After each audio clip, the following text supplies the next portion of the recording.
ایک ایسی قوم جنہوں نے اپنے نبی کا مذاق بنایا، ایک ایسا نبی جنہوں نے سالوں تک صرف ایک پیغام دیا، صرف اللہ کو مانو، اور جب زمین پر ظلم بڑھ گیا تو آسمان سے بارش نہیں عذاب برسا۔ یہ واقعہ حضرت نوح علیہ السلام کی، ایک نبی، ایک دعوت دینے والے اور ایک صبر کرنے والے انسان کی۔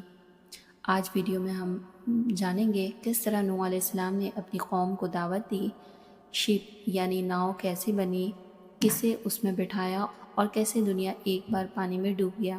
حضرت نوح علیہ السلام اللہ کے پیغمبر تھے، انہیں اللہ نے ایک گمراہ قوم کے پاس بھیجا۔ یہ لوگ بتوں کی پوجا کرتے تھے۔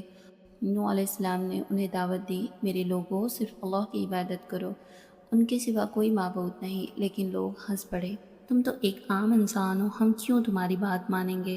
حضرت نوح علیہ السلام نے انہیں رات دن سمجھایا، چھپ کر بھی، سب کے سامنے بھی، لیکن انہوں نے اپنے کان بند کر لیے اور کپڑے سے اپنے چہرے ڈھک لیے تاکہ ان کی باتیں نہ سننی پڑے۔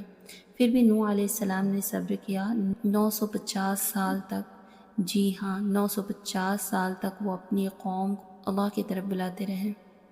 لوگوں نے کہا اگر سچ میں عذاب لانا ہے تو لے آؤ، اور یہ کہہ کر انہوں نے اللہ کو للکارا۔ اس وقت نوح علیہ السلام نے دعا کی، یا اللہ اب یہ لوگ کبھی ایمان نہیں لائیں گے، ان کے لیے زمین پر کوئی راستہ مت چھوڑ۔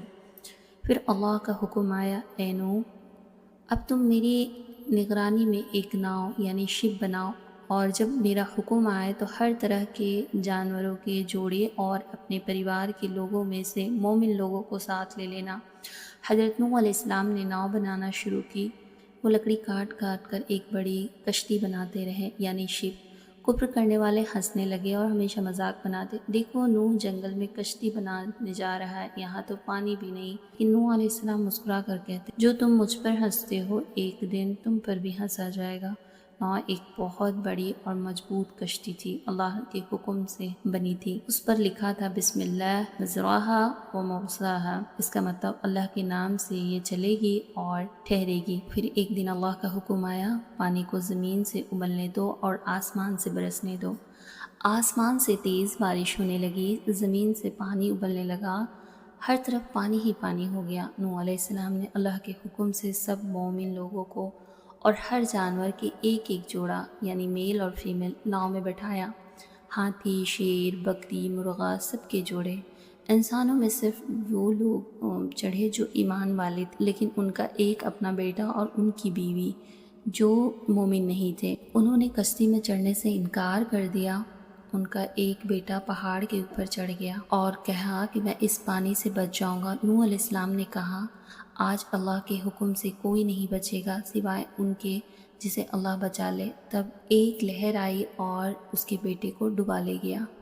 ساری دنیا پانی میں ڈوب گئی، ناؤ پانی کے اوپر تیرتی رہی، اللہ کے حکم سے محفوظ۔ یہ طوفان 40 دن اور 40 رات تک چلتا رہا۔ پھر اللہ نے فرمایا، اے زمین اپنا پانی سوکھ لے، اور آسمان بارش روک دے، اور دھیرے دھیرے پانی کم ہوا اور ناؤ یعنی شپ جڑی پہاڑ پر جا کر رک گئی۔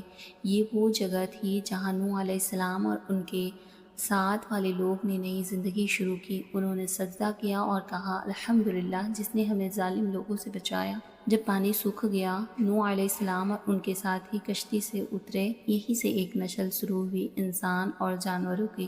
اس لیے نوح علیہ السلام کو دوسرا آدم بھی کہا جاتا ہے، کیونکہ ان کے بعد ہی انسان نسل دوبارہ پھیلی۔ اللہ نے انہیں برکت دی اور کہا، تم اور تمہارے ساتھی آباد ہو جاؤ، زمین میں رحمت پھیلاؤ۔ سب کا پھل ہمیشہ میٹھا ہوتا، حق پر قائم رہنا مشکل ہوتا ہے، لیکن نجات وہی ہے۔ اور سب سے ضروری، جب اللہ کا حکم آئے تو دیر نہ کرو۔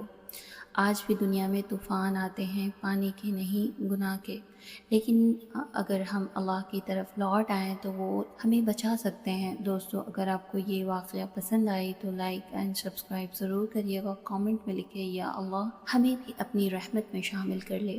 ملتے ہیں اگلی ویڈیو میں، تب تک کے لیے آپ اپنا بہت سارا خیال رکھیے گا۔ اللہ حافظ۔